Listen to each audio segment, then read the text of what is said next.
Now, I mentioned the 5 versus 5 just now. You're in the unique position that you're completely neutral as regards to relationships with any of the fighters or promoters involved. So let me just quickly run through the 5 fights, and we'll Yeah. see who ends up the winner on your unofficial scorecard. So Hmm. we'll start with the top heavyweight fights. You've got Zhilei Zhang going up against Deontay Wilder. Who do you fancy in that one? That's a tough one because if you're going on past performances, you say Zhilei Zhang. And I would still lean towards Zhilei Zhang, even though he's there to be hit, but he can take a shot. But I know Deontay Wilder is. I've never seen anybody hit so hard, with so powerful. So I wonder what Zhang would be like once he's hit, because he will get hit by Wilder. But I'm going Zhang.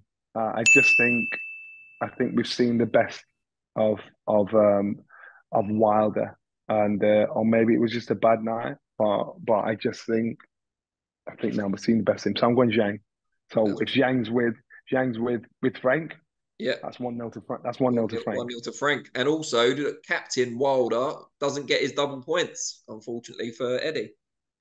No, he doesn't. But the thing is, even if Wilder lost, there is still a fight out there that is going to happen, and that's obviously him against Anthony Joshua. That's obvious. That is going to happen, no matter what they say. That's going to happen. All right. And then the other heavyweight fight on the bill, and there's a lot at stake in this one because it's for the IBF #1 spot as well. And that's probably the next mandatory that's going to be called. You've got Daniel Dubois coming off a good win over Jarrell Miller, going up against Filip Hrgovic, who hasn't looked great recently, but very, very solid fighter, very good amateur. He's a decent fighter. He's a player in the game. So up there, you've at this level, no one's easy. No one's going to be coming in just to lose. It's a top level, and I need to beat him and beat him good, and take it away from him and go through him like a hot knife through butter, and that's what I have to do. Yeah. So Daniel Dubois, I think I was so happy when he beat Jerome Miller because and then he was tested at times to come through. And his character was tested, his heart was tested. But I would say this one would be 1-1 to 1-1. I think Daniel falls short because he's in against an opponent that has a stubborn determination. Yes, he has flaws in his character, but I just think he'll be too consistent, putting Daniel under pressure. Okay, good. So that's 1-1, delicately poised. And then light heavyweight, if we're going down the divisions in order, you've got Craig Spider Richards representing Matchroom against Willie the Hutch Train or Hurricane, I think it is now, Willie Yeah. Hutchinson for Frank Warren. Nah, listen, everyone's different, you know what I mean? You could be out the ring for 5 years and all of a sudden you pull out a punch-perfect performance. You can't go by any of that. He'll be at his best, I'll be at mine, and I'm sure I'll be getting the job done. I'm going Craig Spider Richards. I'm going Craig Spider Richards because you have to get wisdom. You've got to go through experiences, both good and bad. I think that this guy's earned his stripes. I think this guy's, if he's gonna learn from his experiences, now's the time where it's payback. And I think this is it. Hard fight. I could see it going the distance. But I'd say that would make it 2-1 to Eddie. 2-1 to Eddie, but then Frank Warren's captain, Hamzah Sheeraz, steps up against Amo Mm, Williams representing Matchroom. And for most people, I think that I've spoken to, this is the closest to a 50-50. I mean, you could say yeah, they're all 50-50s, but this is the, yeah. the real tough one to call. Yeah, of course. I think so, yeah. He does everything well. He's a great fighter, strong, got the American market behind him. And a win like this gets me out there. It gets me out there. It's almost like a coming out party. But yeah, June the 1st, I'm more than confident I'll have and do what it takes to get a win. I'm going Amo. I'm going Amo because I've seen the development of this fighter. There's not much I can think negatively about him, bar experience. And so I would lean towards Amo.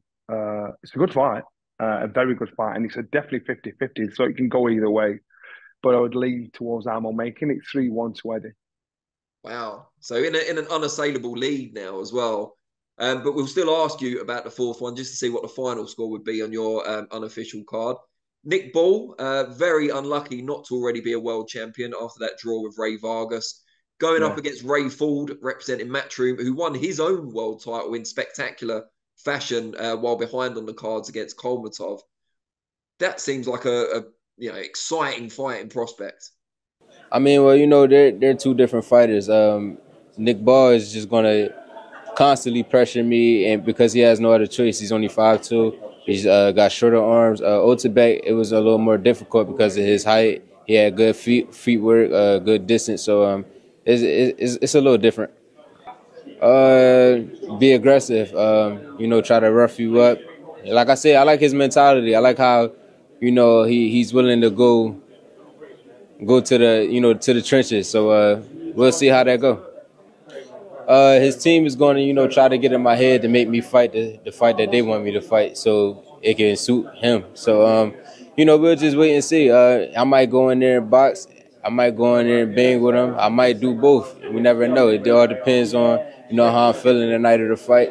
I definitely can go get in that pocket with him, though. So if he think he's going to get in there and bully me like Ray Vargas, he got another thing coming. Don't really know or care, to be honest. Just focused on myself and being the best version I can be, and that's what we always do. Just focus on ourselves and let them worry about us. Yeah, continue the momentum, and you'll find out when he gets in there with me. Yeah, they all say this and that before the fight, but once they're actually in the ring with me, it's a different story. I'm going Nick Ball. Nick Ball, I saw this man. I looked at him and then looked at the fight in him. I thought, for the size of him, to do what he did, to put his opponent under such pressure, I thought, wow, you are a lot stronger. You are a lot more aggressive. You are a lot more determined than what anybody could ever give. And when I saw him in action, I'm saying that this makes it 3-2 because I believe Nick Ball pulls it off. I think Nick Ball I underrated him. And when I saw him first time, I thought, oh, I get it. I see it. And he's such an honest pro. So 3-2 to Eddie overall. And I think what we've learned more than anything is that both have picked probably the wrong captains. I believe that. I believe that, but it's interesting. I hope it's not the last of this kind of clash. But when there's a lot of money on the table, these guys, this is the only way you're going to get these guys, promoters, to work together, because the fighters want to fight each other. It's no slant on the fighters. A, not fighting B. It's the fighters do, but it's the businessmen behind the fighters that are usually to blame. But it's business, and boxing is a sport, becoming a sport.